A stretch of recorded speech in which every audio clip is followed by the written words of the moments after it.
Good evening, everyone. Thanks for joining us tonight on Fox 23 News. I'm Nicole Menner. The 2019 College Draft Showcase season kicks off this Saturday as the 94th edition of the East-West Shrine Game will take place. The longest-running college all-star game will feature a handful of athletes from the great state of Mississippi. Starting with Ole Miss, former Rebels will have a chance to showcase their skills. Wide receiver DeMarcus Lodge, quarterback Jordan Ta'amu, offensive lineman Sean Rawlings, and defensive back Zedrick Woods will be representing Ole Miss. For Mississippi State, senior long snapper Hunter Bradley and tight end wideout Jordan Thomas will be the 27th and 28th Bulldogs to play in the game all time. The Shrine Game kicks off from Tropicana Field in St. Petersburg, Florida at 2 o'clock Central Time Saturday on NFL Network. The Saints will end a 9-year NFC Championship game drought on Sunday when they welcome the Rams to NOLA. For Sean Payton and Drew Brees, this will mark their third together since the two arrived in New Orleans back in 2006. And that's something Drew Brees says has helped them get to where they are today. I appreciate it a lot. Listen, we've had a lot of time together. And so there's things that we can reference that might be unique to our relationship, different than, others. We've had 13 years together. So something can come up through the course of the game, and we can midstream adjust very fast. We can reference something that happened this season or reference something that happened 10 years ago based upon a look that we're seeing or just a situation. And I think that's unique.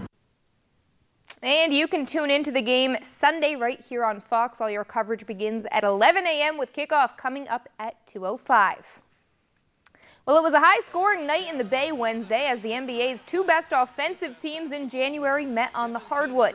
The Pels entered it winners of their last 5, while the Warriors were coming off a record-breaking night, scoring 51 points in the first quarter on Tuesday in their game against the Nuggets.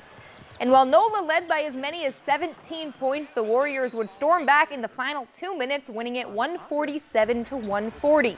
That marked the most Pelicans points ever in a loss, while they also allowed the most points in franchise history. I thought we played, well, but when you play the champs, there's going to be ups and downs. There's going to be ebb and flow in the game. And, we hit a spot where we had a couple of turnovers and, they made really tough shots. I mean, the shots that Steph made are not wide open shots. They're challenge shots.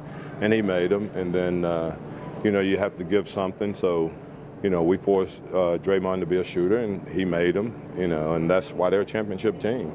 I don't think there was anything wrong with the way we played. Usually if you score 140 points and make 19 threes, you got a chance to win the game. And, we were right there and just didn't make a couple of plays down the stretch. Well, Houston Rockets star and Mark's favorite basketball player, James Harden, is putting up insane numbers as of late.